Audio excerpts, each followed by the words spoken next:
मेरे आँखों के पुतली में जलवा के मोहम्मद का,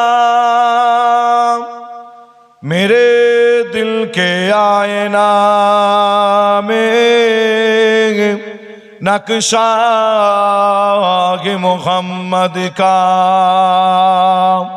कोई जन्नत में जाएगा, कोई दो जोखों में पहुंचेगा।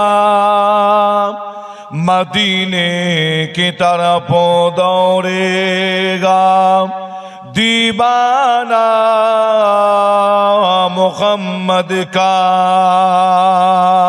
अल्लाहुम्मा सल्ले अला।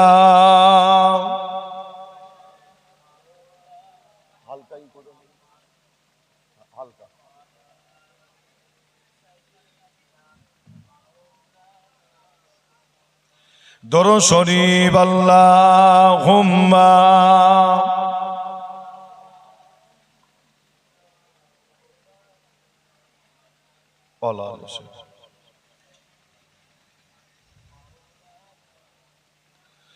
ओ गो मा आमेना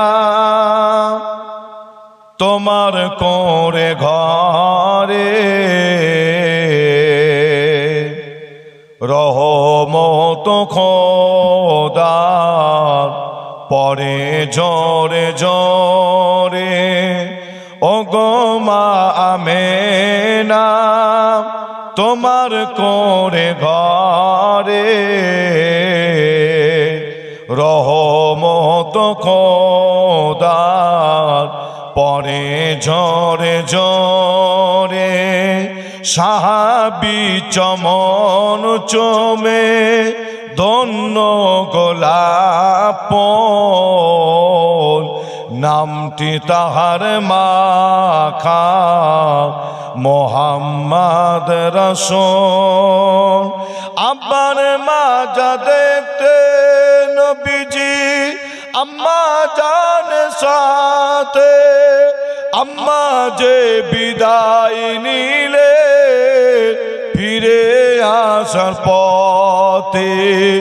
আব্বার মাজা দেখতে নবীজি আম্মা জান সাথে, আম্মা যে বিদায় নিলে ফিরে আসার পথে।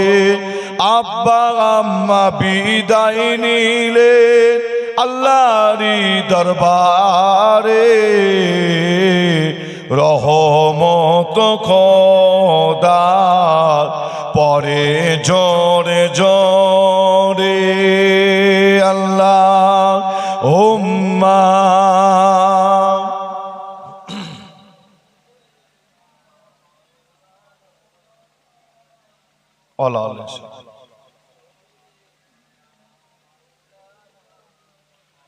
একটু জিকির করেন লা ইলাহা লা ইলাহা, আরো মোহাব্বতে লা ইলাহা লা ইলাহা ইল্লাল্লাহ লা ইলাহা ইল্লাল্লাহ লা ইলাহা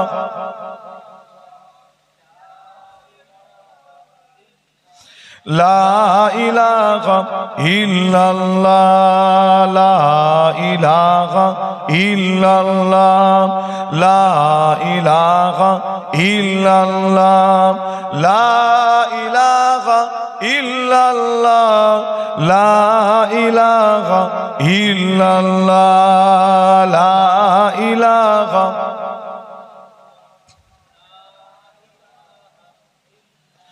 লা ইলাহা ইল্লাল্লাহ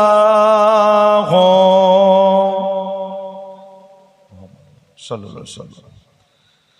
وقال الله تعالى في كلام المجيد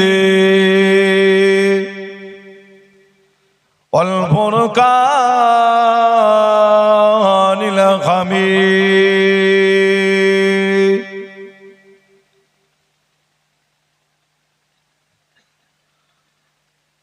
কুল্লু নাফসিন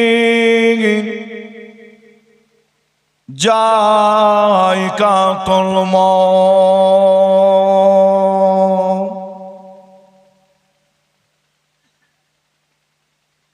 প্যারে হাজনে মজলিস, আমার দিনদার নেককার আল্লাহওয়ালা, আমার মুরব্বী, আমার চাচাজান গণেরা,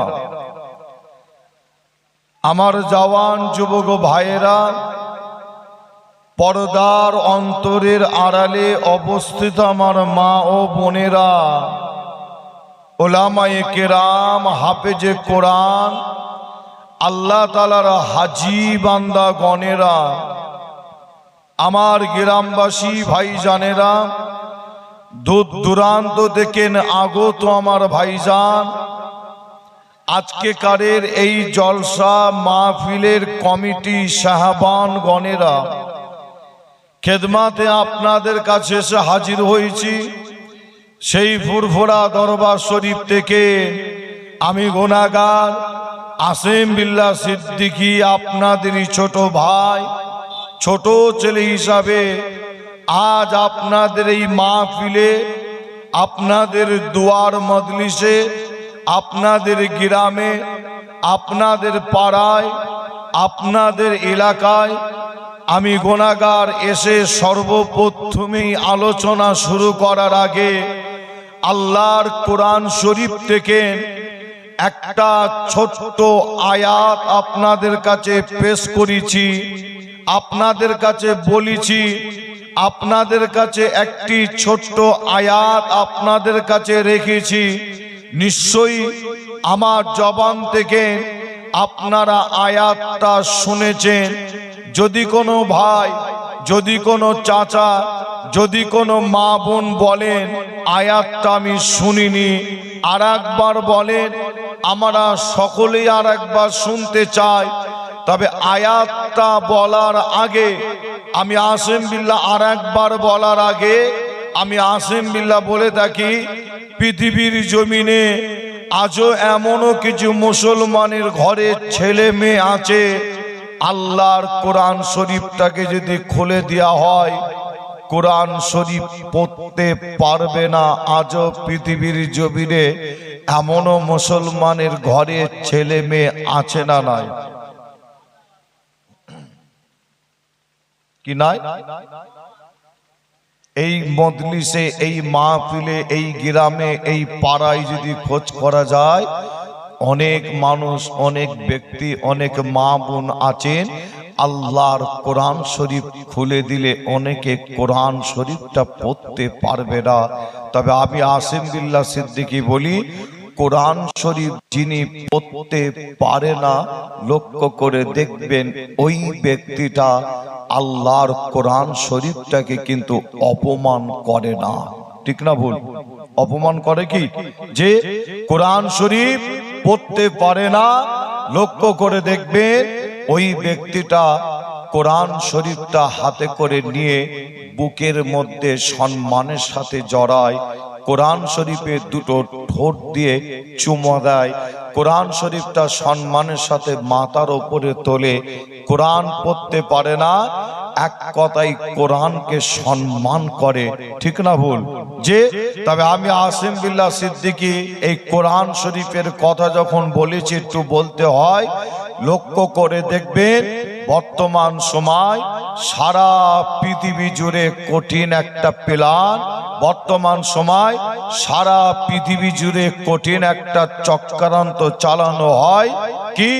কোরআন শরীফকে পৃথিবীর জমিন থেকে কিভাবে মুছে দেয়া যায়, কোরআন শরীফকে পৃথিবীর জমিন থেকে কিভাবে মিটিয়ে দেয়া যায়, সারা পৃথিবী জুড়ে এই প্ল্যান চক্রান্ত চলছে। কোন সময় আপনারা দেখেছেন মোবাইলে কোরআন শরীফটাকে ছিঁড়ে ফেলে দেয়া হচ্ছে, কি মোবাইলে দেখেন না?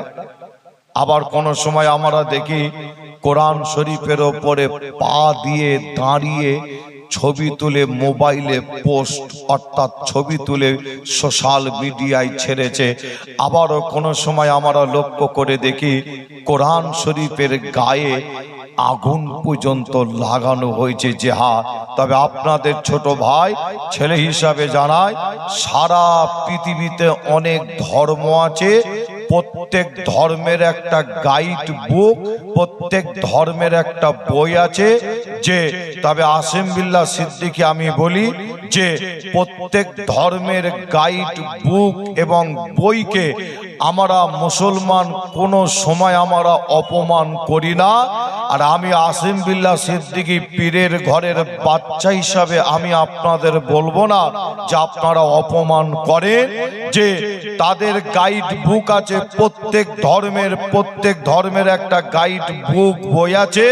সারা পৃথিবী জুড়ে অনেক ধর্ম আছে, লক্ষ্য করে দেখবেন যে প্রায় টাইমে প্রায় সময় যে কোরআনের উপরে আগুন লাগানো হয়, কোরআন পুড়িয়ে দেওয়া হয়, যে কোরআন ছিঁড়ে দেওয়া হয়, কোরআনের উপরে দাঁড়িয়ে ছবি তোলা হয়, কোরআন শরীফের কে নিয়ে বাজে মন্তব্য করা হয়।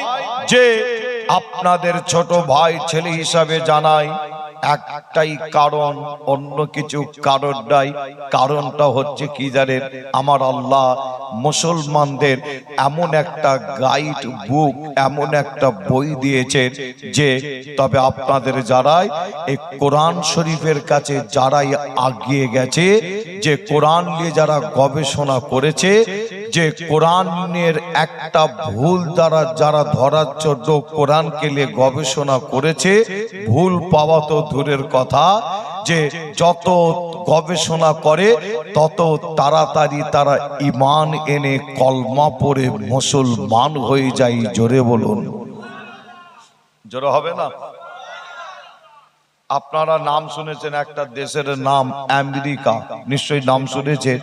আমেরিকার বুকে হাজার হাজার হাজার হাজার মানুষ কোরআন নিয়ে গবেষণা করতে করতে ঈমান এনে কলমা পড়ে মুসলমান হচ্ছে। জোরে বলুন। সারা পৃথিবী জুড়ে তো হচ্ছে আমেরিকার বুকে প্রতি বছরে। তবে আপনাদের ছোট ভাই ছেলে হিসাবে আপনাদের কাছে জানতে চাই, আপনারা বলেন এই কোরআন শরীফের একটা ভুল কিয়ামত পর্যন্ত কেউ দেখাতে পারবে বলে মনে হয়? একটু সকলে আওয়াজ দিয়ে বলে, দেখাতে পারবে? আমরা মুসলমান বলি কোরআন শরীফের একটা ভুল কিয়ামত পর্যন্ত কেউ দেখাতে পারবে না। কোরআন শরীফের ভুল ধরার জন্য কোরআন শরীফের কাছে যারা আগিয়ে গেছে, মনে রাখবেন অশিক্ষিত মূর্খ মানুষ, যারা বড় বড় শিক্ষিত মানুষ কোরআন শরীফের ভুল ধরার জন্য কোরআনের কাছে আগিয়ে গেছে, কোরআন নিয়ে গবেষণা করেছে।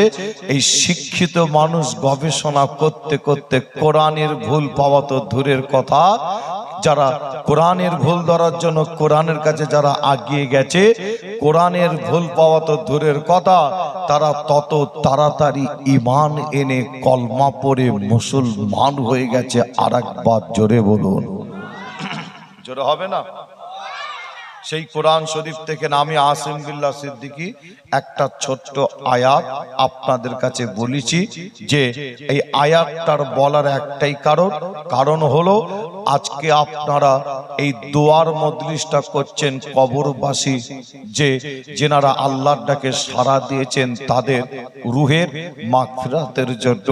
তবে আমি আসিম বিল্লাহ একটা কোরআন শরীফের আয়াত আপনাদের কাছে বলেছি, খুবই আপনার ছোট্ট আয়াত, এবং প্রায় টাইমে প্রায় সময় হাফেজ সাহেব ইমাম সাহেবদের মুখ থেকে আপনারা শুনে থাকেন। আয়াতটা যদি বলি, এখানে যারা বসে আছেন কোরআন যারা পড়তে পারেন না, তারাও কিন্তু আয়াতের বাংলা মানে মতলবটা করে দিতে পারেন। আয়াতটা একবার বলি, আর আপনারা বাংলা মানে মতলবটা কি হবে আপনারা একটু বলেন দেখি। আয়াতটা হলো কুল্লু নাফসিন যায়িকাতুল মউত। এই আয়াতটার বাংলা মানে মতলব কি সকলে একটু বলতে পারবে?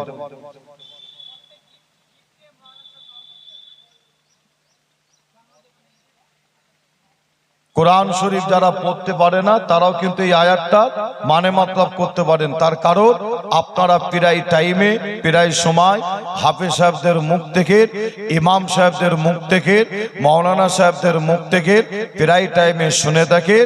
এই আয়াতটার বাংলা মানে মতলব হলো প্রত্যেক নাফসের মৃত্যুর স্বাদ একদিন না একদিন চাকতেই হবে। আজকে আমরা জিনাদের কেন্দ্র করে এই দোয়ার মাজলিস করেছি এবং এসে বসেছি। অনেকের আব্বাজান, আম্মাজান, নানা নানি, দাদু দাদি, ভাই বোন, আত্মীয় স্বজন আল্লাহর ডাকে সাড়া দিয়ে কবরবাসী হয়ে গেছে। তাদের রুহের মাগফিরাতের জন্য আজকে আমরা দোয়ার মাজলিস করেছি। যে তবে আপনাদের কাছে জানতে চাই, আপনারা বলেন আমার আপনাকে প্রত্যেককে একদিন কবরে যেতে হবে না হবে না? যে এই পৃথিবীতে চিরকাল কেউ কি বেঁচে থাকতে পারবে? চিরকাল যে আপনি আমি বলছি যে না, পারবে না। কিন্তু আপনাদের বলি বর্তমান সময় যে আপনারা নাম শুনেছেন বৈজ্ঞানিক, যে ট্রেন আপনারা চেপে সফর করেন, ট্রেন চেপে বিভিন্ন জায়গায় চলে যান। এই ট্রেন আবিষ্কার করেছে কে? বৈজ্ঞানিক, ইঞ্জিনিয়ার। প্লেন আপনারা দেখেছেন মাথার উপর দিয়ে উড়ে যায়, এই প্লেন আবিষ্কার করেছে কে? বৈজ্ঞানিক, ইঞ্জিনিয়ার। তবে আপনাদের জানাই বর্তমান কিছু বৈজ্ঞানিক তারা একটা চেষ্টা চালাচ্ছে। কি চেষ্টা? যে মানুষকে চিরকাল কিভাবে বাঁচানো যায়। তবে আপনাদের কাছে জানতে চাই যে বৈজ্ঞানিক একটা মানুষকে চিরকাল বাঁচাতে পারবে বলে মনে হয়? পারবে কি? যে পারবে না, তাই তো নাকি? আপনারা বলছেন যে না পারবে না, আমি আসিম বিল্লাহ বলছি যে পারবে না। তবে আল্লাহর কোরআন কি বলছে? আমরা যদি কোরআন থেকে উত্তর নিই, দেখেন কোরআন বলছে আইনামা তাকুনু ইদরিকুল মউত ওয়ালাউ কুনতুম ফি বুরুজিন মুশাইয়্যিদা। এই কোরআন শরীফের আয়াতটার বাংলা মানে মতলব হলো এই মওত থেকে বাঁচার জন্য আপনি পৃথিবীর যে কোনো কোনায় আপনি চলে যান না কেন, মওত কিন্তু আমার আপনার সাথে গিয়ে একদিন ওই জায়গায় দেখা করবে। অর্থাৎ মওত থেকে বাঁচার জন্য যে কেউ যদি আমেরিকার বুকে চলে যান, অস্ট্রেলিয়ার বুকে চলে যান, ইংল্যান্ডের বুকে চলে যান, জাপানের বুকে চলে যান, তুরস্কর বুকে যদি চলে যান, পাকিস্তানের বুকে যদি চলে যান, বাংলাদেশের বুকে চলে যান, এক কথাই পৃথিবীর যে কোনো কোনায় আপনি চলে যান না কেন, আল্লাহর কোরআন বলছেন আইনামা তাকুনু ইদরিকুল মউত ওয়ালাউ কুনতুম ফি বুরুজিন মুশাইয়্যিদা। এই কোরআন শরীফের আয়াতের বাংলা মানে মতলব হলো পৃথিবীর যে কোনো কোনায় আপনি যান না কেন, ওই মওত কিন্তু আমার আপনার সাথে গিয়ে ঠিক ওই জায়গায় গিয়ে একদিন দেখা করবে। অর্থাৎ আমার আপনার প্রত্যেকের একদিন মওত হবেই হবে। তবে আমি আসিম বিল্লাহ আপনাদের ছোট ভাই, ছেলে হিসাবে আমি আপনাদের বলে যাব আমার নবী পাকের একটা ছোট্ট হাদিস। আমার নবী পাক বলছেন বাদিরু বিল আমাল কাবলা আনতামুত, বাদিরু বিল আমাল কাবলা আনতামুত। এই হাদিসটার মানে মতলব হলো আমার আপনার নবী বলছেন তোমাদের মৃত্যু আসার আগে যত তাড়াতাড়ি পারো ভালো কাজগুলো তোমরা তাড়াতাড়ি করে নাও। কারণ মওতের টাইম, মওতের সময় যখন তোমার হয়ে যাবে তখন কিন্তু তোমাকে আর ভালো কাজ করতে দেয়া হবে না। তাই আজকে আপনারা এখানে এসে বসেছেন, এই কাজটা ভালো না খারাপ? বলে নামাজ পড়া যেমন ভালো, রোজা রাখা ভালো, দান খয়রাত ভালো, জিকির-আজকার ভালো। আজকে আপনারা কোরআনী প্যান্ডেল, ইসলামিক প্যান্ডেলের নিচে এসে বসেছেন, এটা ভালো না খারাপ? ভালো কাজ না? এটাও ভালো কাজ। নবী বলছেন বাদিরু বিল আমাল কাবলা আন তামুত, মৃত্যু হওয়ার আগে যত তাড়াতাড়ি পারো ভালো কাজ করে দাও। তাড়াতাড়ি বলছেন কেন আমার নবী? এই তাড়াতাড়ি বলার কারণটা কি জানেন? আপনাদের বোঝানোর জন্য একটু বলি। একটা ফেরেশতার নাম একটু আপনাদের কাছে বলি, যে আপনাদের কাছে জানতে চাইবো ফেরেশতার নামটা বলে ওই ফেরেশতার কাজ হলো কি একটু জানতে চাই। আপনারা বলেন যে হযরতে আজরাইল আলাইহিস সালাম, এই ফেরেশতার নাম আপনারা শুনেছেন তো নাকি? শোনেন না? যে আচ্ছা হযরতে আজরাইল ফেরেশতা, তিনার কাজ হলো কি বলতে পারবেন? আজরাইল ফেরেশতার কাজ হলো মানুষের রূহ জান কবজ করা কাজ, তাই তো নাকি? যে আচ্ছা আজরাইল ফেরেশতা হযরতে আজরাইল আলাইহিস সালাম, তিনি আজকে এই মজলিসে এই জায়গায় তিনি আজকে এসেছে কোন এক ব্যক্তির জান কবজ করার জন্য। আজরাইল ফেরেশতা এখানে এসেছে কোন এক ব্যক্তির জান কবজ করার জন্য। আপনি আজরাইল ফেরেশতাকে বলছেন কি বলছেন? যে আল্লাহ আমার হায়াত দিয়েছে 70 বছর, 50 বছর, 40 বছর, 30 বছর হায়াত দিয়েছে, আপনি এখন চলে যান। এই এতটা হায়াত পাওয়ার পরও আমি নামাজ পড়িনি, আমাকে একটু টাইম দেন, সময় দেন, সুযোগ দেন, আমি এবারে খালি নামাজ পড়ে যাব। আপনি এখন চলে যান, আমাকে নামাজ পড়ার সুযোগ দেন, টাইম দেন। বলেন আজরাইল ফেরেশতা চলে যাবে বলে মনে হয়? ফিরে যাবে না কেন? নামাজ পড়বেন তো আপনি, নামাজ পড়ার সুযোগ দেবে না? দেবে? দেবে না, তাই তো নাকি? আচ্ছা আপনাদের বলি, সামনে তো কদিন পরে রোজা, তাই তো নাকি? কদিন পরে রমজান, যে আল্লাহ পাকের রহমতি মাস, যে সামনে কদিন পরে রমজান। আমার আল্লাহ বলছেন রোজাদারের প্রতিদান, রোজাদারের প্রতিদান আল্লাহ বলছে আমি নিজের হাতে তাদের দান করব। জোরে হবে না? আরো জোরে হবে না? যে আর এই রমজান মাসে দেখবেন অনেকের চেহারা আল্লাহ খুব সুন্দর চেহারা দিয়েছে, চেহারা খুব ভালো, তারপরও দোকানে বাজারে প্রকাশ্য বসে বসে খায়। চায়ের দোকানে এমনও ব্যক্তি দেখতে পাওয়া যায়, আপনি জিজ্ঞাসা করবেন যে কেন ভাই খাচ্ছ, রোজা রাখুনি কেন? তখন উত্তর দিয়ে বলে কি জানেন? বলে পেটের খুব সমস্যা, পেটের খুব সমস্যা, যে তাই আপনার রোজা রাখতে পারিনি। তার মানে বলতে চাইছে খুব গ্যাস হয়, রোজা রাখলে পেটের খুব সমস্যা।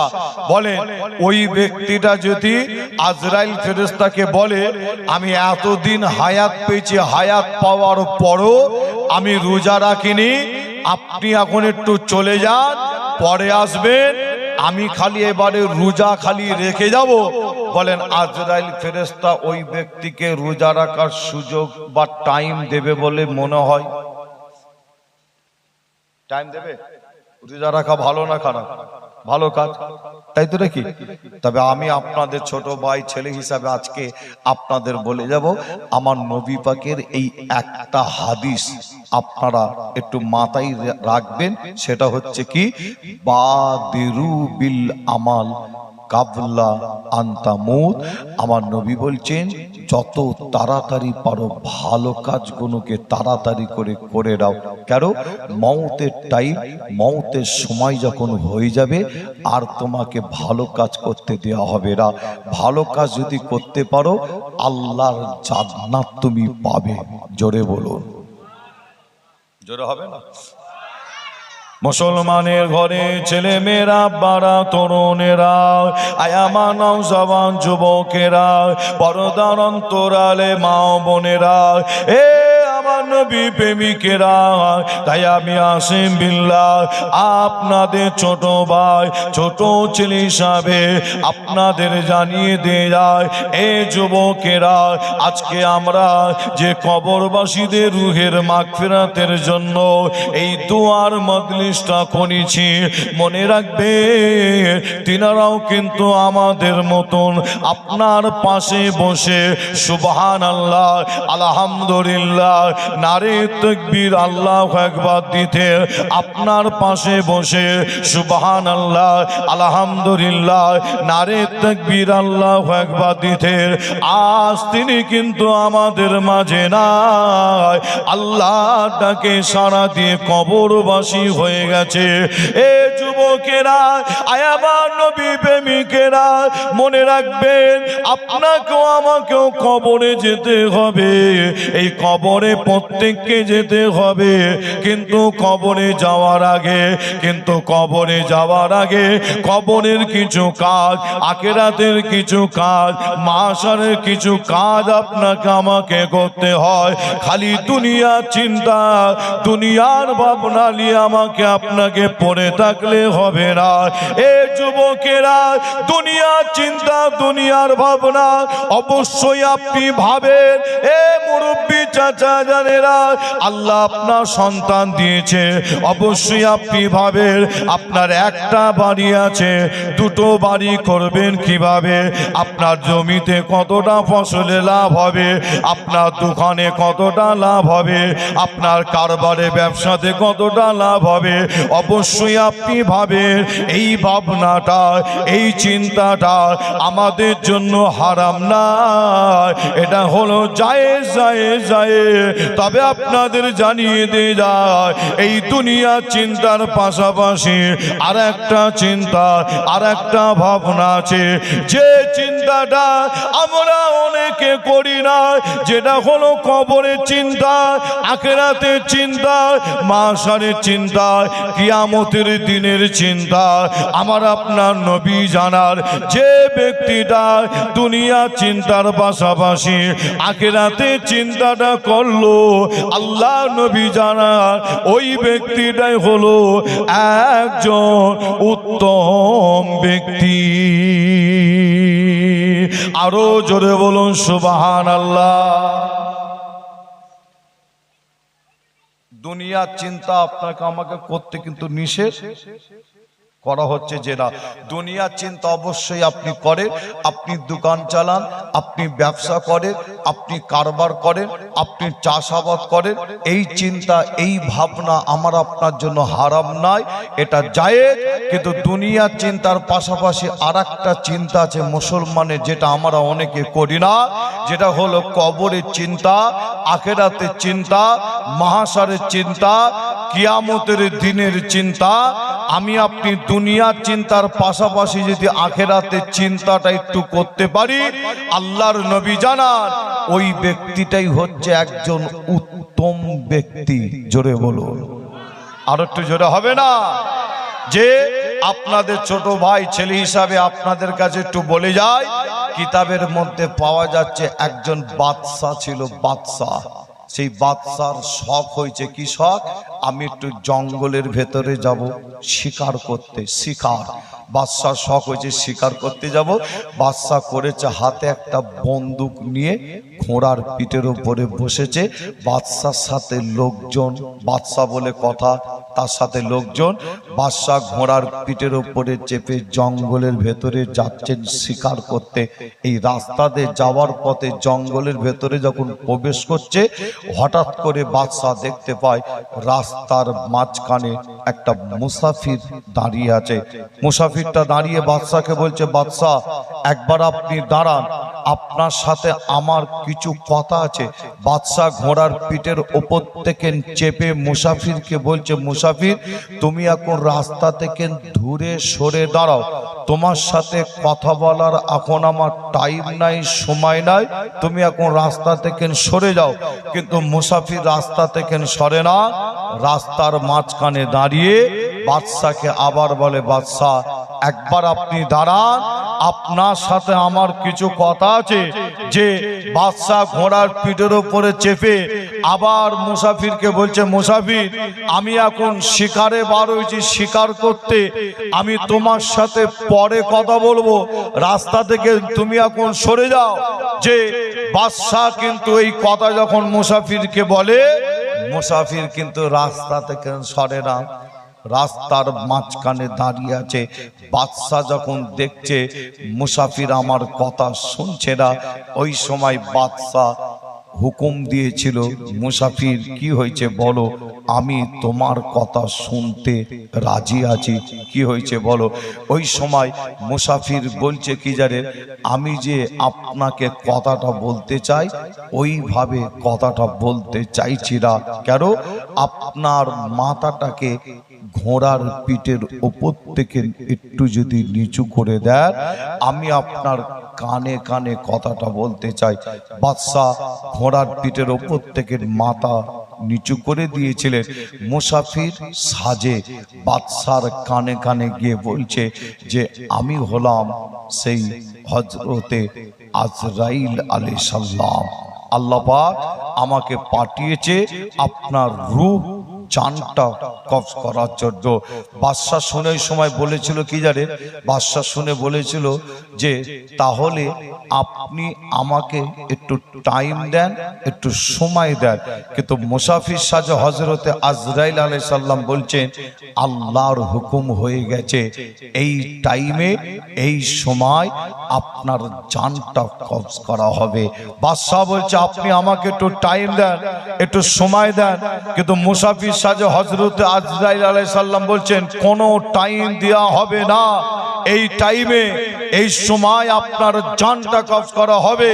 এই বাদশার সাথে মুসাফির সাজে হযরতে আজরাইল আলাইহিস সালামের সাথে কথা হতে হতে দেখতে পাওয়া যায় ওই বাদশা হঠাৎ করে ঘোড়ার পিঠের ওপর থেকে আল্লাহর জমিনে পড়ে গেলেন, যে ঘোড়ার পিঠের ওপর থেকে মাটিতে পড়ে গেলেন, পড়েই বাদশা মারা গেলেন।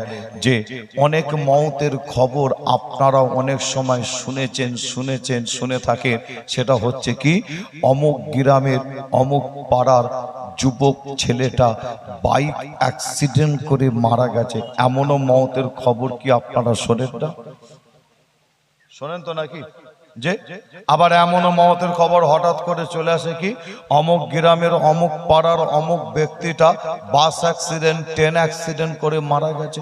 আবার এমনও খবর পাওয়া যায় অমুক গ্রামের অমুক ব্যক্তি অমুক মানুষটা সাপে কামড়ে মারা গেছে, পুকুরে ডুবে মারা গেছে, দেয়াল চাপা পড়ে, যে ঘর ভেঙে দেয়াল চাপা পড়ে মারা গেছে। যে অনেক মওতের খবর, তার মানে অনেক রকম মওতের খবর আমি আপনি শুনে থাকি। তবে আপনাদের বলে যায় বাইক অ্যাক্সিডেন্ট করে যে মারা গেল খবরটা আপনি পেলেন, মনে রাখবেন এটা হচ্ছে বাইকটা ছিল একটা বাহানা, আসলে কিন্তু তার হায়াত নাই, হায়াত শেষ হয়ে গেছে।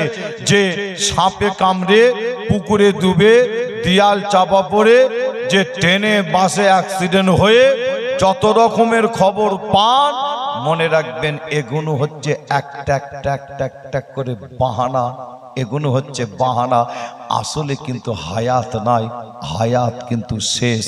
বাদশা ঘোড়ার পিঠের ওপর থেকে আল্লাহর জমিনে পড়ে মারা গেলেন, এইটাও হচ্ছে একটা বাহানা, আসলে কিন্তু বাদশার হায়াত শেষ।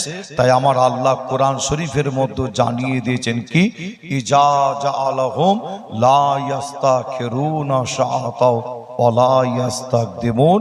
যে এই কোরআন শরীফের আয়াতের বাংলা মানে মতলব হলো আমার আপনার মৃত্যুর সময়, মৃত্যুর টাইম যখন এসে যাবে, মনে রাখবেন আল্লাহর কোরআন বলছে এক পাও আগানো হবে না আর এক পাও পিছানো হবে না, এক পাও আগানো হবে না আর এক পাও পিছানো হবে না। আল্লাহর কোরআন বলছে ঠিক ওই টাইমে ওই সময় আমার আপনার মওতটা হয়ে যাবে। তাই আপনাদের ছোট ভাই ছেলে হিসাবে আপনাদের বলে যাব যে আপনারা আমাকে আপনাকে প্রত্যেককে মওতের আগে আমলি জিন্দেগি, আমলি ময়দান তৈরি করতে হবে। আমল যারা করেছিল তাদের থেকে আপনাকে আমাকে শিক্ষা নিতে হয়। আমল করেছিলেন ইতিহাস খুললে দেখতে পাবে আমরা আল্লাহর ওলিদের মহাব্বতের মানুষ। আজমির শরীফের জমিনে শুয়ে আছেন খাজা মঈনুদ্দিন চিশতি আজমিরি হুজুর, যে তিনি আমলি জিন্দেগি, আমলি ময়দান এত তৈরি করেছিলেন।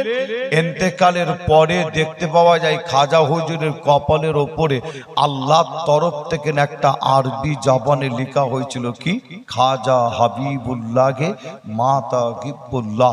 খাজা বাবা আল্লাহর বন্ধু, আল্লাহর দোস্ত, আল্লাহর মহাব্বতে দুনিয়া থেকে বিদায় নিয়েছেন। জোরে বলুন, জোরে হবে না?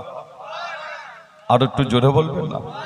মুসলমানের ঘরে ছেলে মেয়েরা বাড়া তরুণেরা আয়ামা নওজওয়ান যুবকেরা পর্দার অন্তরালে মা বোনেরা এ আমার নবী প্রেমিকেরা তাই আপনাদের জানিয়ে দেয় যায় আল্লাহ আপনাকে আমাকে যতদিন হায়াতে রেখেছেন এই হায়াত পাওয়ার পরও যত তাড়াতাড়ি হয় কবরের কাজ আখিরাতের কাজ মাহশারের কাজ আপনাকে আমাকে করতে হয় এক কথায় আমলি জিন্দেগি আমলি ময়দান তৈরি করতে হয় আমল যারা করেছিল তাদের থেকে আপনাকে আমাকে শিক্ষা নিতে হয় এ নবী প্রেমিকেরা তাই আপনাদের জানিয়ে দিয়ে যায় হযরতে জুন্নুন মিসরি হুজুর আপনারা নাম শুনেছেন হযরতে জুন্নুন মিসরি হুজুর তিনি এমন একজন বড় আল্লাহর ওলি ছিল কিতাবের মধ্যে পাওয়া যায় হযরতে জুন্নুন মিসরি হুজুর আমার তিনি যখন দুনিয়া থেকে বিদায় নেন আল্লাহ তাকে যখন সাড়া দেয় হযরতে জুন্নুন মিসরি হুজুরের মুরিদানেরা হুজুরকে গোসল দেয় কাফন পরায় হুজুরকে খাটিয়ার ওপরে তোলে ওই খাটিয়াটা মুরিদানেরা তারা কাঁধে করে নিয়ে চলে যায় জানাজার ময়দানে নিয়ে চলে যায় এ নবী প্রেমিকেরা হযরতে জুন্নুন মিসরি হুজুরের জানাজার নামাজ হয় এই নামাজের পরে মুরিদানেরা ওই খাটিয়া কাঁধে করে নিয়ে হুজুরকে নিয়ে কবরস্থানে নিয়ে চলে যায় কবরস্থানে নিয়ে গিয়ে হুজুরকে কবরের উপরে শুইয়ে দেয় এ যুবকেরা হুজুরকে কবরে শুইয়ে দিয়ে মুরিদানেরা কবরে মাটি দিতে থাকে কিতাবের মধ্যে পাওয়া যায় এই মাটি দিয়ে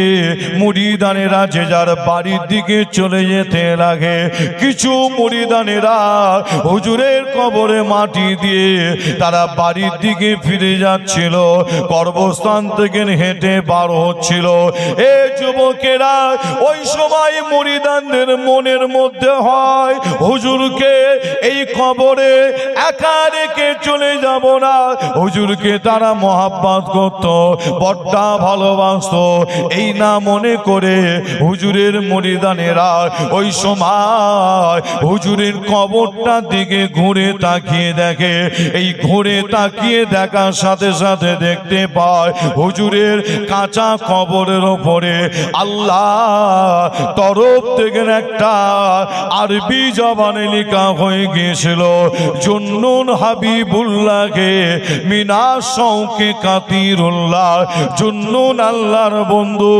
আল্লাহ দোস্ত আল্লাহর মহাব্বতে নিজের জানকে কুরবান করে শহীদ হয়ে গেছে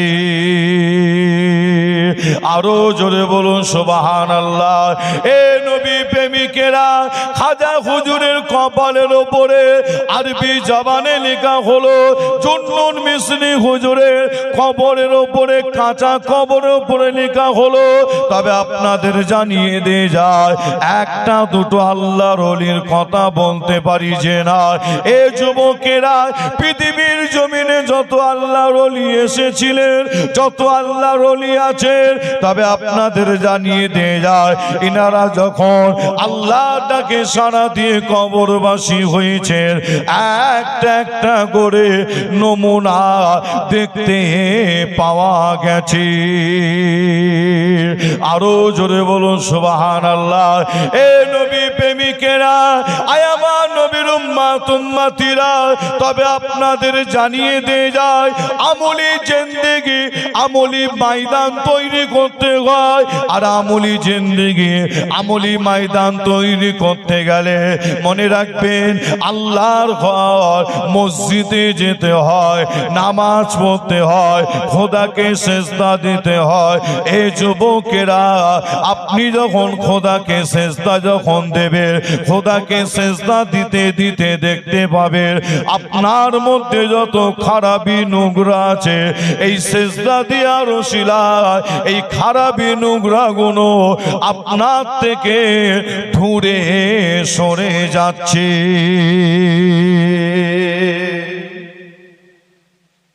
জোরে হবে না সুবহানাল্লাহ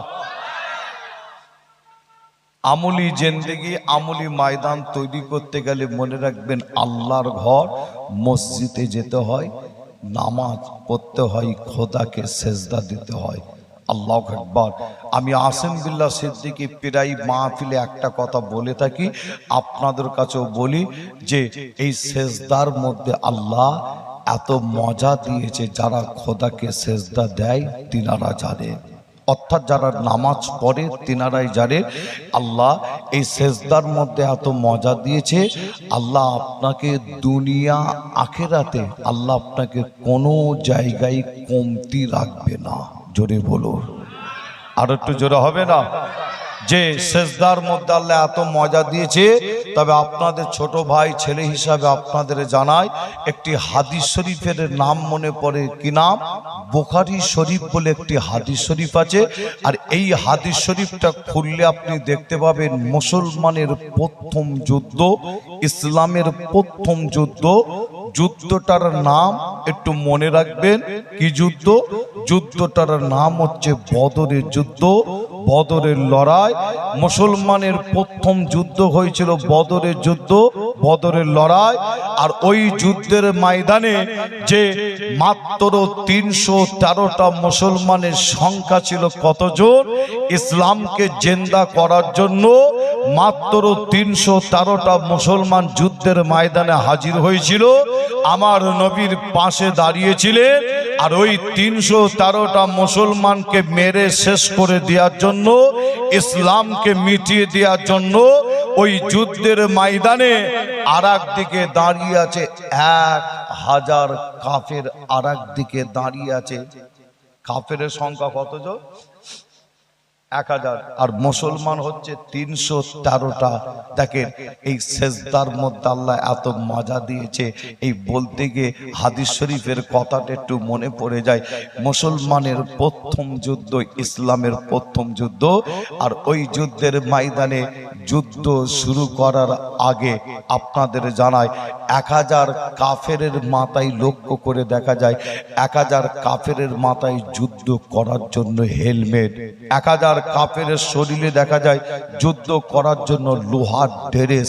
1000 কাফের মুসলমানের থেকে বেশি হওয়ার পরও দেখতে পাওয়া যায় তাদের কাছে প্রত্যেকের কাছে একটা একটা করে সওয়ারি, কেউ ঘোড়ার পিঠে, কেউ উটের পিঠে করে যুদ্ধের ময়দানে 1000 কাফের, তাদের কাছে দেখতে পাওয়া যায় প্রত্যেকের হাতে উন্নত মানের, সেই জামানার উন্নত মানের অস্ত্র। কিন্তু 313টা মুসলমান, তাদের মাথায় হেলমেট ছিল না। 313টা মুসলমান, তাদের শরীরে লোহার ড্রেস ছিল না। 313টা মুসলমান, তাদের কাছে সওয়ারি ছিল না। 313টা মুসলমান, তাদের হাতে উন্নত মানের অস্ত্র ছিল না। 313টা মুসলমানের হাতে ছিল কি জানেন? ইসলামের মুসলমানের প্রথম যুদ্ধ, তাদের হাতে ছিল কি?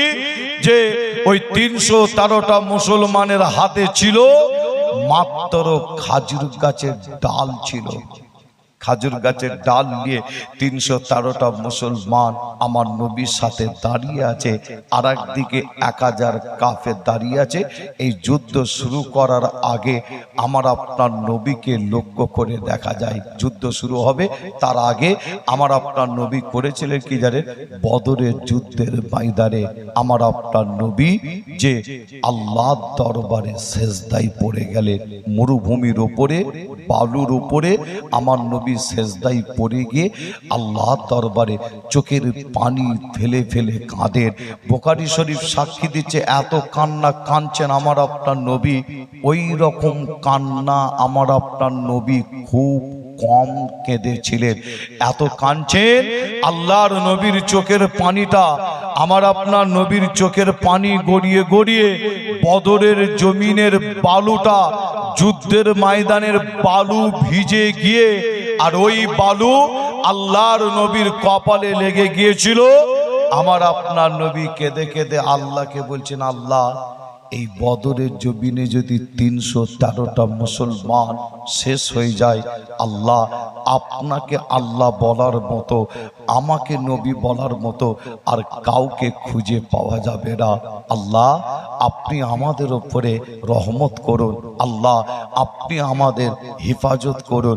আমার আল্লাহ আমাদের নবীর সেজদা চোখের পানিকে আল্লাহ কবুল করে আমার আল্লাহ ওই সময় বদরের জমিনে মুসলমানের প্রথম যুদ্ধ, আল্লাহ মুসলমানকে সাহায্য করার জন্য আসমান থেকে একটা নয়, দুটো নয়, 5000 ফেরেশতাকে আল্লাহ বদরের জমিনে নামিয়ে দিয়েছিল মুসলমানের হয়ে কাফেরদের বিরুদ্ধে যুদ্ধ করার জন্য।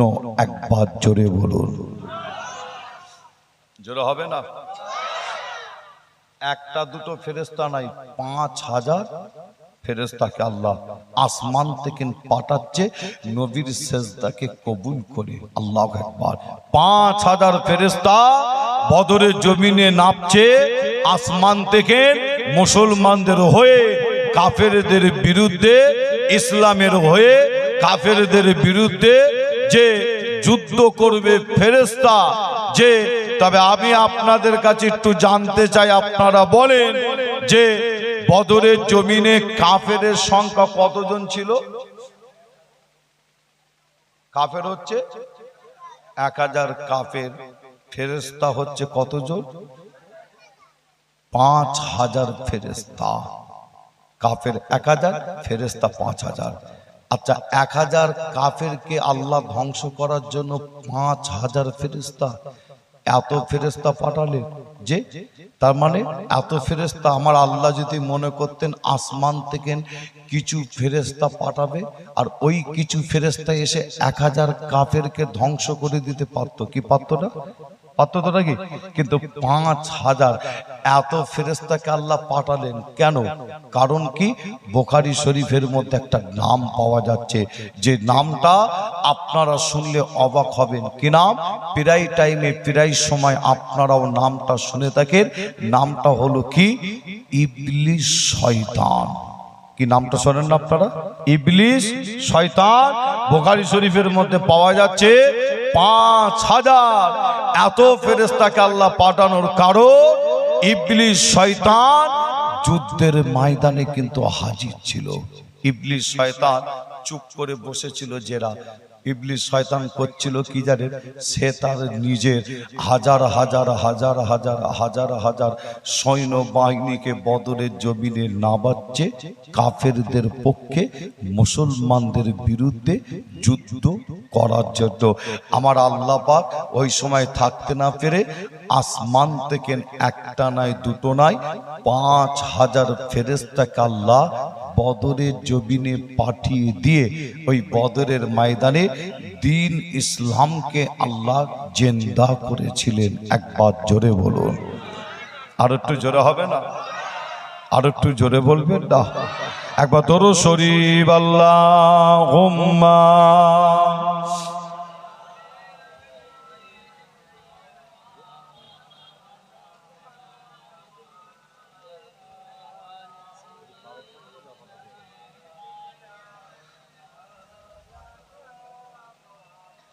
গোলাপ লীলাম, গাঁদা লীলাম, লীলাম রজনীগন্ধা, মনের সুখে মালা গেঁথেছে হাজার ফুলের মালা, মনের সুখে মালা গেঁথেছে হাজার ফুলের মালা। একবার দেখা দাও যদি ও গো কামলিওয়ালা, একবার দেখা দাও যদি স্বপ্নের রাতের বেলা হাসি মুখে পরাবো তোমায় হাজার ফুলের মালা সুযোগ পেলে পরাবো তোমায় হাজার ফুলের মালা বলো বলো ইয়া রাসূলুল্লাহ ইয়া হাবিবাল্লাহ সকলে আমার সাথে বলেন একবার বলো বলো ইয়া রাসূলুল্লাহ আরো জোরে বলো বলো ইয়া রাসূলুল্লাহ সাদা ফুলকে প্রশ্ন করি রংটি কোথায় পেলে নবীজির ওই দাঁত মোবারক সাদা ছিল বলে জোরে হবে না সুবহানাল্লাহ আর একটু জোরে হবে না সাদা ফুলকে প্রশ্ন করি রংটি কোথায় পেলে নবীজির ওই দাঁত মোবারক সাদা ছিল বলে তাই সাদা ফুলকে তোলে তোলে তোলে তোলে গেথে রাখলাম মালা হাসি মুখে পরাবো তোমায় হাজার ফুলের মালা সুযোগ পেলে পরাবো তোমায় হাজার ফুলের মালা বলো বলো ইয়া রাসূলুল্লাহ বলো বলো ইয়া রাসূলুল্লাহ লাল ফুলকে প্রশ্ন করি রংটি কোথায় পেলে নবীজির ওই খুন মুবারক লাল ছিল বলে জোরে হবে না আর একটু জোরে বলবেন না লাল ফুলকে প্রশ্ন করি রংটি কোথায় পেলে নবীজির ওই খুন মুবারক লাল ছিল বলে তাই লাল ফুলকে তোলে তোলে তোলে তোলে গেথে রাখলাম মালা হাসি মুখে পরাবো তোমায় হাজার ফুলের মালা সুযোগ পেলে পরাবো তোমায় হাজার ফুলের মালা আল্লাহ উম্মা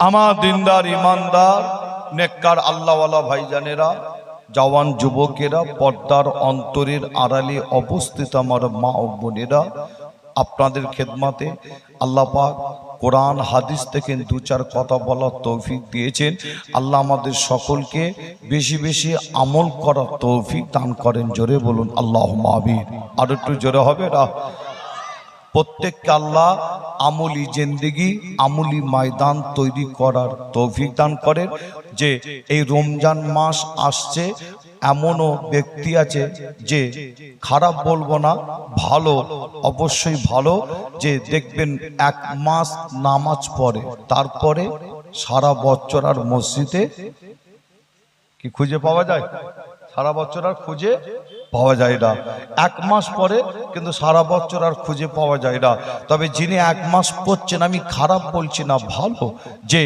আপনি 5 ওয়াক্তের নামাজটা আপনি কমসে কম আপনি পড়েন যে নফল নামাজ নফল ইবাদত যদি নাও করতে পারেন ফরজ ইবাদত যে আপনি করুন 5 ওয়াক্ত নামাজ পড়ুন যে আল্লাহ পাক নামাজের মধ্যে আল্লাহ এত মজা দিয়েছেন, সেজদার মধ্যে আল্লাহ এত মজা দিয়েছে, এক কথাই বোঝানোর জন্য আমি বলি, দুনিয়া এবং আখিরাতে আল্লাহ কোন জায়গায় কমতি দেবে না।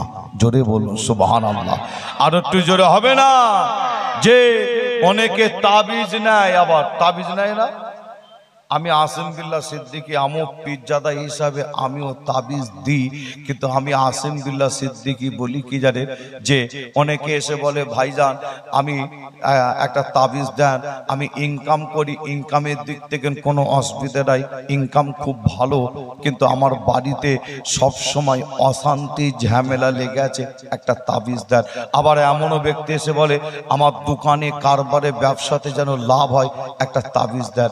আবার অনেকে এসে বলে যে আমার বাড়িতে কঠিন কঠিন রোগ বেমার লেগেই আছে, একটা তাবিজ দেন, আল্লাহ যেন বালা মুসিবত হেফাজত করে। এক কথায় বিভিন্ন কারণে অনেকে ফুরফুরায় গিয়ে তাবিজ নিতে যান, আপনারাও দেখেছেন। তবে আমি আসিম বিল্লাহ সিদ্দিকী বলি কি জানেন, তাবিজ নেবেন অবশ্যই, কিন্তু তাবিজ নেওয়ার আগে মুসলমান যে আল্লাহর ঘরে যান, ঠিক না বল? তাবিজ নেওয়ার আগে আল্লাহর ঘরে যান, খোদাকে সিজদা দেন, নামাজ পড়ুন, ইনশাআল্লাহ আল্লাহ আপনাকে দুনিয়া আখিরাতে কোনো জায়গায় কমতি রাখবে না। আর একবার জোরে বলুন সুবহানাল্লাহ, আর একটু জোরে বলুন সুবহানাল্লাহ। আল্লাহ আমাদের সকলকে বেশি বেশি নামাজ পড়ার তৌফিক দান করেন। আল্লাহ আমাদের সকলকে বেশি বেশি ইবাদত করার তৌফিক দান করেন। সামনে রমজান মাস আল্লাহ রোজা রাখার তৌফিক দান করেন। তারাবির নামাজ 5 ওয়াক্ত নামাজ পড়ার তৌফিক দান করেন। জোরে বলুন আল্লাহুম্মা আমিন। আসেন যে আমরা সকলে মিলে একটু নবীর প্রেম ভালোবাসা বুকে নিয়ে একটু সকলে মিলে একটু উঠে দাঁড়িয়ে একটু সালামের নজরানা পৌঁছে দেবো। ইয়া নবী সালাম।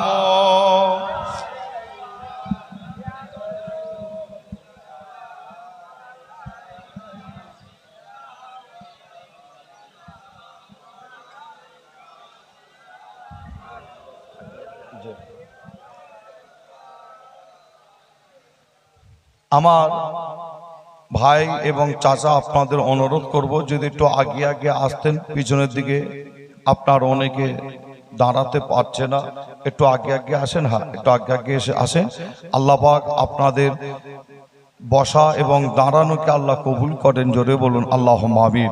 আসেন আমরা সকলে নবীর প্রেম ভালোবাসা বুকে নিয়ে একটু উঠে দাঁড়িয়েছি একটু আমরা সালাম পড়ার জন্য। তবে আপনাদের ছোট ভাই ছেলে হিসাবে আপনাদের জানাই, বর্তমান সময় কঠিন টাইম, যে আপনারা লক্ষ্য করে দেখছেন সারা পৃথিবী জুড়ে, ভারতবর্ষ জুড়ে, পশ্চিম বাংলা জুড়ে কঠিন চক্রান্ত প্ল্যান চলছে। যে আপনার দুদিন আগে আপনারা সোশ্যাল মিডিয়ায় নিশ্চয়ই দেখেছেন, দিল্লিতে আপনার দুদিন বলতে কালকে জুম্মার দিন নামাজ পড়ছিল রাস্তায়, যে মসজিদ ভর্তি হয়ে গেছে। ভর্তি হয়ে যাবার কারণে রাস্তার একটা সাইডে জুম্মার নামাজ, আমার মুসলমান ভাইরা নামাজ পড়ছেন। পুলিশ প্রশাসন গিয়ে আপনার ভদ্র ভাষায় ভদ্রভাবে যদি বলতো মানা যেত। যে সোশ্যাল মিডিয়ায় আপনারা লক্ষ্য করে দেখবেন, লাথি নামাজ পড়া অবস্থায় সেজদা দেওয়া অবস্থায় লাথি মেরে তুলে দেওয়া হচ্ছে, নিশ্চয়ই আপনারা দেখেছেন। যে হ্যাঁ, তবে আপনাদের ছোট ভাই ছেলে হিসাবে জানাই, কঠিন টাইম কঠিন সময়। যে আপনারা নাম শুনেছেন জ্ঞান বাপি বলে একটা মসজিদ, আপনারা নাম শুনেছেন পশ্চিম বাংলায় মালদা জেলা বলে একটা জেলা আছে, আদিনা মসজিদ, 650 থেকে 700 বছর পুরাতন মসজিদ। যে আপনাদের ছোট ভাই ছেলে হিসাবে জানাই, এরকম যদি আমি বলি শেষ হবে না। অনেক কঠিন টাইম কঠিন সময়। তাই আমি আসিম বিল্লাহ সিদ্দিকী 2024 সালে একটা চিন্তা ভাবনা নিয়ে আগাচ্ছি, একটা মেসেজ দিচ্ছি। মেসেজ হলো এটাই, লড়াই করার জন্য নয়, যুদ্ধ করার জন্য নয়, ভুল বুঝবেন না। যে এই কঠিন টাইম কঠিন সময় আমরা মুসলমান আমাদের নিজেদের মধ্যে দলাদলি না রেখে এক হওয়ার চেষ্টা করেন, একটা প্ল্যাটফর্মের নিচে আসার চেষ্টা করেন, একটা ছাতার তলায় হওয়ার চেষ্টা করেন। আল্লাহর ঘর মসজিদের উপরে, নবীর ঘর মাদ্রাসার উপরে, ইসলামের উপরে, মুসলমানের উপরে। মনে রাখবেন, যখন আঘাত হবে আমরা মুসলমান একটা ছাতার তলায় দাঁড়িয়ে, প্ল্যাটফর্মের নিচে দাঁড়িয়ে, তখন আমরা সারা পৃথিবীর মানুষকে আমরা দেখিয়ে দেব, তার বিরুদ্ধে আইনি ব্যবস্থা হোক, রাস্তায় নেমে হোক, আমরা প্রতিবাদ করে আমরা দেখিয়ে দিতে বাধ্য হব। একবার জোরে বলুন সুবহানাল্লাহ। আরো জোরে হবে না? আমরা যত টুকরো টুকরো মুসলমান টুকরো টুকরো হয়ে আছি, সুযোগ তত পাচ্ছে আমি মনে করি যে হ্যাঁ। তবে আপনাদের ছোট ভাই ছেলে হিসাবে আপনাদের যারাই যে এই কিয়াম সালাম পড়াটাকে দেখেন, যে এই কিয়াম সালাম পড়াকে কেন্দ্র করে যে অনেকে বাড়াবাড়ি করছে, কি বাড়াবাড়ি করে না? যে বাড়াবাড়ি করছে না, করে রে। এই কিয়াম সালাম পড়ালে একজন মুসলমান আর একজন মুসলমানকে মারে, এই কিয়াম সালাম পড়ালে একজন মুসলমান আর একজন মুসলমানকে গালি দেয়, গালি দেয় না? এই কিয়াম সালাম পড়াকে কেন্দ্র করে একজন মুসলমান আর একজন মুসলমানের বিরুদ্ধে ছোট বড় কথা বলে। যে কিন্তু আপনাদের ছোট ভাই ছেলে হিসাবে বলে যাব, যদি আপনারা বলেন আমরা দাদা হুজুরের মুরিদ, দাদা হুজুরকে ভালোবাসি, তবে আমি আসিম বিল্লাহ সিদ্দিকী সেই পীরের ঘরের বাচ্চা বলে যাব, এই কিয়াম সালাম পড়াকে কেন্দ্র করে আমার আপনার পীর দাদা হুজুর বাড়াবাড়ি করেছে, একটা জায়গায় দেখাতে পারবেন না। শুধু কিয়াম সালাম নয়, দাদা হুজুর কোন জায়গায় একটা জায়গায় বাড়াবাড়ি করে না। যে দাদা হুজুর পীর কেবলা রহমাতুল্লাহ আলাইহি তিনি বলছেন কিয়াম সালাম পড়া হলো হারামও নাই, বেদাতও নাই, ফরজও নাই। কিয়াম সালাম পড়া হলো মুস্তাহাসাম জায়েজ, পড়লে আপনি নেকি সওয়াব পাবেন। আপনি যদি পড়েন নেকি সওয়াব পাবেন। যদি কোনো ব্যক্তি যদি না পড়ে নেকি সওয়াব পাবে না। যদি কোনো ব্যক্তি যদি না পড়ে ওই ব্যক্তি গুনাহগার হবে বলে মনে হয়। কিয়াম সালামটা যদি কেউ না পড়ে গুনাহগার হবে? যে বলে, যদি কেউ বলেন গুনাহ হবে, পড়েনে গুনাহ হবে, তাহলে আমি আসিম বিল্লাহ সিদ্দিকী বলবো আপনাকে কোরআন হাদিস দিয়ে প্রমাণ করতে হবে কিয়াম পড়া ফরজ। বুঝতে পারছেন না? কিয়াম পড়া ফরজ। কিন্তু আমার আপনার পীর বলছেন কিয়াম সালাম পড়া হলো মুস্তাহাসাম জায়েজ, পড়লে সওয়াব আছে, না পড়লে সওয়াব নাই, পড়লে সওয়াব আছে, না পড়লে গুনাহ নাই। যে তার মানে হচ্ছে কি না পড়লে গুনাহ নাই। তবে আপনাদের ছোট ভাই ছেলে হিসাবে যারাই দাদা হুজুরের সাইন বোর্ডটা ব্যবহার করছে, যে এই দাদা হুজুরের সাইন বোর্ড ব্যবহার করে কিয়াম সালাম পড়াকে কেন্দ্র করে দেখবেন অনেকে বাড়াবাড়ি করছে, এদের থেকে সাবধান থাকবেন। কেন বলে গেলাম সাবধান থাকবেন? এরাই মুসলমানদের মধ্যে এক হতে দিচ্ছে না। আমি মনে করি এরাই আমাদের মধ্যে এক হতে দিচ্ছে না। যে এরাই ভাইজান অশান্তি লাগাচ্ছে, ঝামেলা লাগাচ্ছে। আপনার মন গেছে আপনি পড়ুন, আপনার মন যায় না আপনাকে কি পড়তে হবে না। তবে এতটুকুন পীরের আওলাদ হিসাবে বলে যাব, আপনি পড়বেন না কিয়াম সালাম ঠিক আছে, কিন্তু আপনি বিয়াদবি করতে পারবেন না কিয়াম সালামকে নিয়ে, ঠিক না ভুল বলেন? বিয়াদবি আপনি করতে পারবেন না। আসেন আল্লাহ আমাদের সকলকে সঠিক বুঝার তৌফিক দান করেন, জোরে বলুন আল্লাহুম্মা আমিন।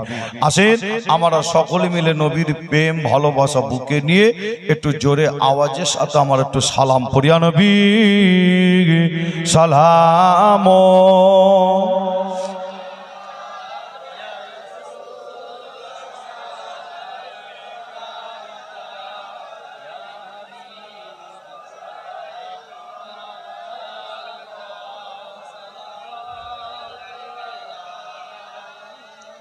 তালাল বদর ও আলাইনা মিন সানিয়াতিন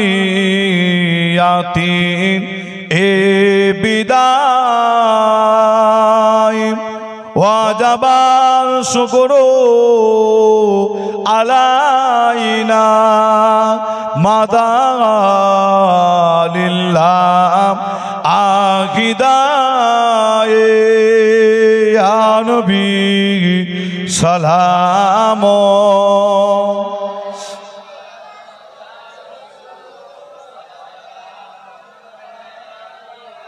ইয়া হাবিব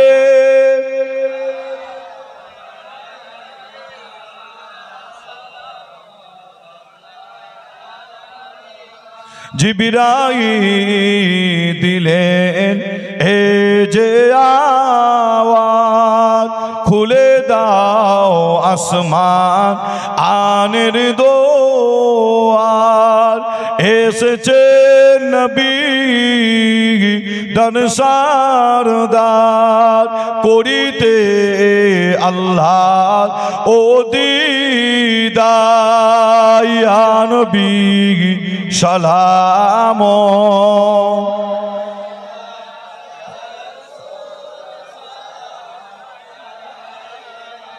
ইয়া হাবিব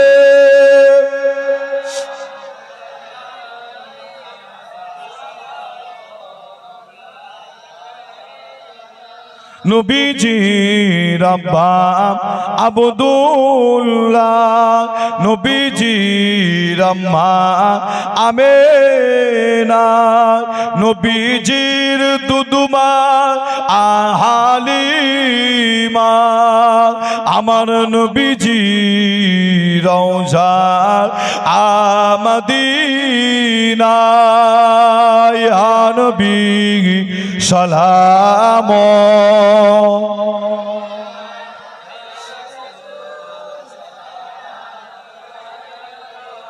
ইয়া হাবিব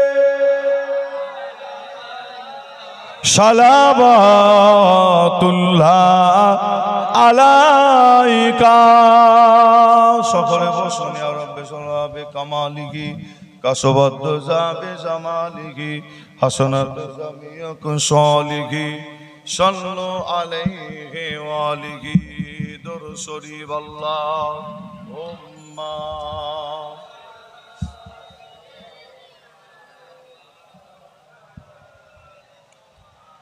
ওয়ালা আলি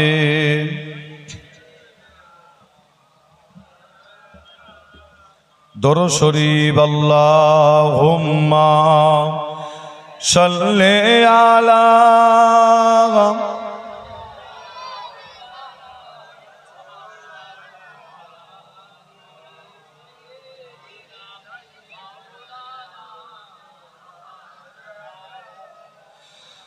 জোসনা বরা চাঁদিনী রাতে চাঁদিকে যখন দেখি স্বপ্ন লোকে বিবার হয়ে শুধু তোমায় দেখি জোসনা বরা চাঁদিনী রাতে চাঁদিকে যখন দেখি স্বপ্ন লোকে বিবার হয়ে শুধু তোমায় দেখি একাই বসে মগ্ন হয়ে ভাবি নীরবে বিশ্বটাকে সাজিয়েছ অতি নিপুণভাবে বিশ্বটাকে সাজিয়েছ অতি নিপুণভাবে সাদা কালো ধূসর মেঘে খেলা দেখি যখন হৃদয় আমার ভালোবাসা বেড়ে ওঠে তখন সাদা কালো ধূসর মেঘে খেলা দেখি যখন হৃদয় আমার ভালোবাসা বেড়ে ওঠে তখন একাই বসে মগ্ন হয়ে ভাবি নীরবে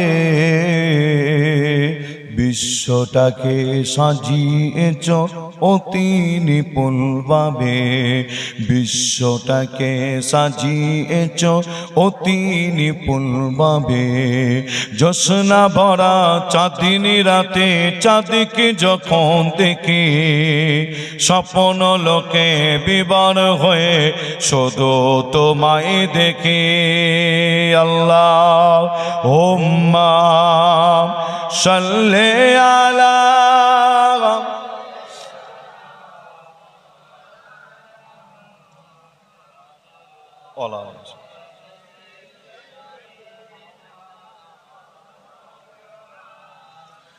আমার দিনদার ইমানদার নেককার আল্লাহওয়ালা ভাইজানেরা, জওয়ান যুবকেরা, পর্দার অন্তরের আড়ালে অবস্থিত আমার মা ও বোনেরা, আলোচনার আপনাদের কাছে কমপ্লিট করতে পারলাম না। কেন? আপনারা জানেন যে প্রায় বেলা 3টে পার হয়ে গেছে। আসরের আজান মনে হচ্ছে কটায় হয়? যে 4টের দিক করে আসরের আজান হয়।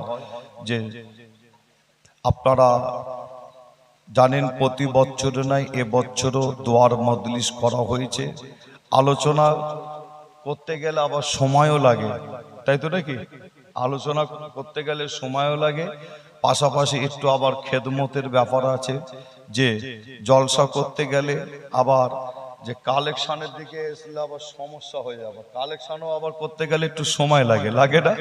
যে সময় লাগে। তারপরও আখিরি দোয়া মোনাজাত আছে। যে সমস্ত দিকে খেয়াল করে যে আপনাদের কাছ থেকে বিদায় নেওয়ার আগে আপনাদের ছোট ভাই ছেলে হিসাবে আপনাদের কাছে এসেছি। প্রতি বছরে আপনারা আল্লাহ করে সহযোগিতার হাত আপনারা বাড়িয়ে দেন। যে আমি আপনার কমিটি ভাইদের সাথে কথা বললাম, কথা বলে খুব ভালো লাগলো। তার কারণ হলো এই জলসা মাহফিলে যে খরচটা হয়, খরচ হওয়ার পরও আপনার যতটা টাকা বেঁচে যায়, এই টাকাটা লাগানো হয় কোথায়? কোথায় লাগানো হয় আপনারা জানেন কি? যে এই খরচ হওয়ার পরে এই টাকাটা লাগানো হয় কোথায়? আল্লাহর ঘর মসজিদে এই টাকাটা খরচ করা হয়। যে মাশাআল্লাহ, আমি শুনে খুব খুশি হলাম। আপনাদের মসজিদে জোহরের নামাজও আদায় করলাম। আল্লাহ কারে সুন্দর করে আপনারা আল্লাহর ঘর মসজিদ আপনারা করেছেন। যে আপনার দেখছিলাম উজুখানার একটা প্রয়োজন আছে, তাই তো নাকি? আল্লাহ কারে সব হয়েছে, উজুখানা, একটা উজুখানার একটা প্রয়োজন আছে। যে সামনে রমজান মাসও আসছে, কি আপনার রমজান মাসের পরও যদি আল্লাহ চান ঈদের সময় যদি করা যায়, যে রমজান মাসও যদি কাজ করা যায় একটা উজুখানার জন্য। যাই হোক, আমি আপনাদের ছোট ভাই ছেলে হিসাবে দোয়া চাওয়ার আগে আপনাদের বলি, এখানে এমন একজন ভাই, এমন একজন চাচা আছেন, হাত তুলে দেখাতে পারবেন যে আপনি জীবনে কোনো জায়গায় 1 টাকাও দান করেননি, এরকম কোন একটা হাত উঠবে বলে মনে হয়?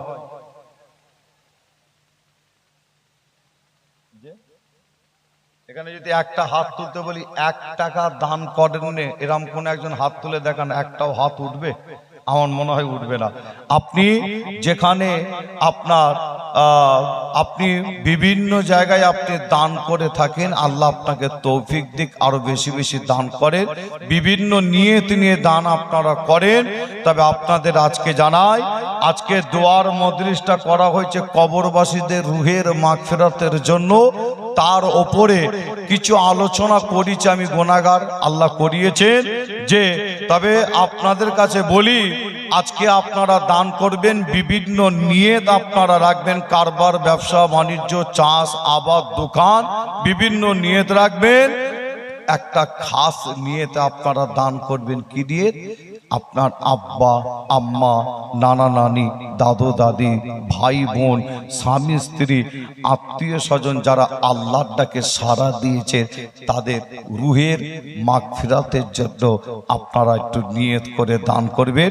আল্লাহ চাইলে এই দানের ওসিলায় আল্লাহ তাদের কবরে জান্নাতের বিছানা আল্লাহ বিছিয়ে দেবেন। জোরে বলুন সুবহানাল্লাহ।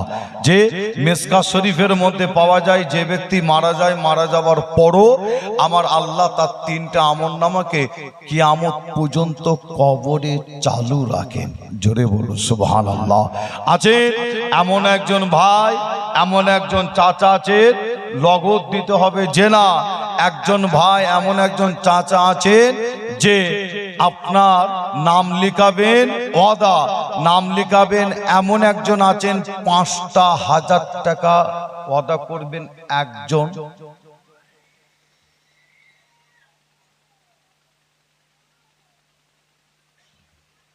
মাশাআল্লাহ, আমার মোহাম্মদ শাহিনুর সর্দার, মোহাম্মদ শাহিনুর সর্দার, বামনপাড়া, তাই তো নাকি? বামনপাড়া দাদা দাদি দাদা দাদি দাদা দাদি ও নানা নানির নামে 5,000 টাকা। জোরে হবে না মারহাবা? আর একটু জোরে হবে না মারহাবা? আমার মোহাম্মদ শাহিনুর সর্দার ভাই সকলে বলুন জিন্দাবাদ। আর একটু জোরে হবে না জিন্দাবাদ? নারে তাকবীর, নারে তাকবীর। আল্লাহ আমার মোহাম্মদ শাহিনুর সর্দার ভাই থাকতে না পেরে 5,000 টাকা দাদা দাদি নানা নানির নামে দিয়েছে। আল্লাহ পাক এই দানকে কবুল করে তেনার দাদা দাদি নানা নানির রুহে আল্লাহ এই দানের স্বভাবকে পৌঁছে দেন। জোরে বলুন আল্লাহুম্মা আমিন। আর একটু জোরে বলুন আল্লাহুম্মা আমিন। আমার মোহাম্মদ শাহিনুর সর্দার ভাইয়ের 5,000 টাকাকে কবুল করে আল্লাহ পাক তিনার আল্লাহ রুজিতে রেজেকে কারবারে ব্যবসাতে বাণিজ্য চাষে আবাদে আল্লাহ কি কাজ কারবার করে আল্লাহ আপনি ভালোই জানেন। আল্লাহ তিনার রুজিতে রেজেকে আল্লাহ বরকত দান করেন। জোরে বলুন আল্লাহুম্মা আমিন। আল্লাহ আমার শাহিনুর সর্দার ভাইয়ের 5,000 টাকাকে কবুল করে আল্লাহ তিনাকে তিনার পরিবারকে আল্লাহ আসমানি বালা জমিনি বালা থেকে হেফাজত করেন। জোরে বলুন আল্লাহুম্মা আমিন। আর একটু জোরে বলুন আল্লাহুম্মা আমিন। নারে তাকবীর, নারে তাকবীর। মাশাআল্লাহ মাশাআল্লাহ মাশাআল্লাহ। আছে আর একজন আছেন 5,000 টাকা। দেখেন আগেই বলেছি এই জলসার যে খরচ হয় খরচের পরে এই টাকা আল্লাহর ঘর মসজিদে আবার খরচ করা হয়। আপনার টাকা বেকার হবে না ইনশাআল্লাহ, আল্লাহর দরবারে কবুল হয়ে যাবে। জোরে বলুন সুবহানাল্লাহ।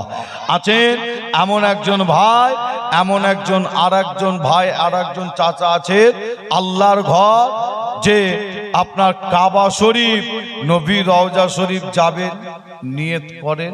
এমন একজন ভাই আছে, দোয়া চাইবো আল্লাহ এই দানের উসিলায় আল্লাহ আপনাকে আল্লাহর কাবা নবী রওজাতে আল্লাহ যাওয়ার তৌফিক দান করবেন। আছে একজন ভাই হাত তুলে দেখান 5,000 টাকা।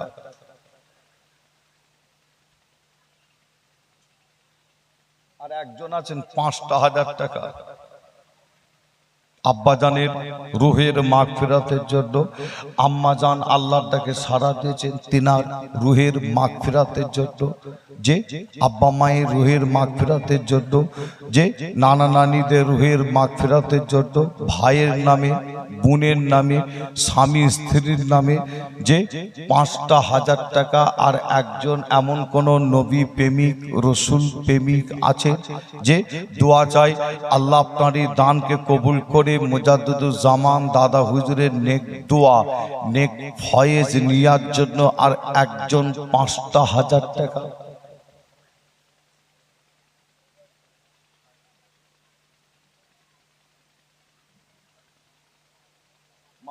আমার মোহাম্মদ জয়নাল আবেদিন ভাই, এই গ্রামে বাড়ি, মোহাম্মদ জয়নাল আবেদিন ভাই তিনি বলছে 5,000 টাকা দেবে। জোরে হবে না মারহাবা? আমার জয়নাল আবেদিন ভাইয়ের ওপরে আপনাদের কি কোনো রাগ আছে নাকি? একটু জোরে হবে না মারহাবা? আর একটু জোরে হবে না মারহাবা? আমার জয়নাল আবেদিন ভাই সকলে বলুন জিন্দাবাদ। আরো জোরে বলুন জিন্দাবাদ। নারে তাকবীর।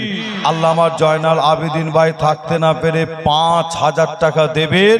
আল্লাহ তিনার এই দানকে কবুল করেন। জোরে বলুন আল্লাহুম্মা আমিন। আল্লাহ আমার জয়নাল আবেদিন ভাইয়ের 5,000 টাকাকে কবুল করে আল্লাহ তিনার আত্মীয় স্বজন পরিবার যারা কবরবাসী হয়েছে এই দানের স্বভাব তাদের রুহে রুহে পৌঁছে দেন। জোরে বলুন আল্লাহুম্মা আমিন। আল্লাহ আমার জয়নাল আবেদিন ভাই কি কাজ কারবার করে জানি না, আল্লাহ তিনার রুজিতে রেজেকে আল্লাহ বরকত দান করেন। জোরে বলুন আল্লাহুম্মা আমিন। আল্লাহ আমার জয়নাল আবেদিন ভাইয়ের 5,000 টাকাকে কবুল করে আল্লাহ তিনাকে তিনার পরিবারকে আল্লাহ কঠিন কঠিন রোগ ও বেমার থেকে হেফাজত করেন। জোরে বলুন আল্লাহুম্মা আমিন। আল্লাহ জয়নাল আবেদিন ভাইয়ের এই দানকে কবুল করে মুজাদ্দিদুল জামান দাদা হুজুরের নেক দোয়া নেক ফয়েজ আল্লাহ নসিব করেন। জোরে বলুন আল্লাহুম্মা আমিন। নারে তাকবীর, নারে তাকবীর, নারে তাকবীর। দাতাগণ সকলে বলুন জিন্দাবাদ, দাতাগণ সকলে বলুন মারহাবা, নারে তাকবীর। আছেন এখানে এমন কোন ভাই, এমন কোন চাচা আছেন, এমন কোন নবী প্রেমিক রসুল প্রেমিক আছে যে 3,000 টাকা করে দেবেন? 3,000 টাকা করে একজন হাত তুলে দেখান, 3,000 টাকা আদা করবে। এমন একজন ভাই, এমন একজন চাচা আছে, এমন একজন নবী প্রেমিক রসুল প্রেমিক আছেন, 3,000 টাকা। কত টাকা কত দিকে নষ্ট হয়, কি বহু দিকে আমাদের টাকা নষ্ট হয়। যে সামান্য মোবাইলে যদি হিসাব করেন বছরে কত টাকা খরচ মোবাইলে, যে আপনি হিসাব পাবেন যে বুকে সামান্য ব্যথা উঠেছে, বুকে ডাক্তারের কাছে গেছে, রিপোর্ট, এটা রিপোর্ট করো, ওটা রিপোর্ট করো, ওটা রিপোর্ট করো, কত টাকা খরচ হয়। যে দোয়া চাইবো আল্লাহ দানের ওসিলায় কঠিন কঠিন রোগ বেমার থেকে আল্লাহ আপনাকে আপনার পরিবারকে হেফাজত করবে।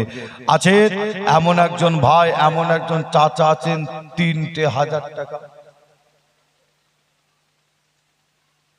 3,000 টাকা আছে, একটু হাত তুলে দেখান। 3,000 টাকা ওয়াদা করবেন, আল্লাহ আপনার এই দানকে কবুল করবে ইনশাআল্লাহ। আল্লাহ আপনার মনের নেক আশাকে আল্লাহ পুরা করবে ইনশাআল্লাহ। আছেন এমন একজন নবী প্রেমিক রসুল প্রেমিক আছেন, 3,000 টাকা একজন,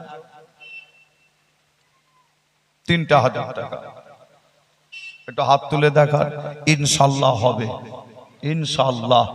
যে আজকে মাহফিলটা হওয়াতে আপনারা কি সকলে খুশি নাই? খুশি তো নাকি? যে আমরা যারা হায়াতে আছি আমাদের জন্য কতটা লাভ হবে সেটা পরের প্রশ্ন, যে অবশ্যই লাভ আছে, কিন্তু মনে রাখবেন মাহফিলটা হওয়াতে আমরা যতটা খুশি আমাদের থেকে অনেক অনেক বেশি খুশি কারা? আজকে মনে রাখবেন এই এলাকার, এই গ্রামের, এই পাড়ার কবরবাসীরা। কেন?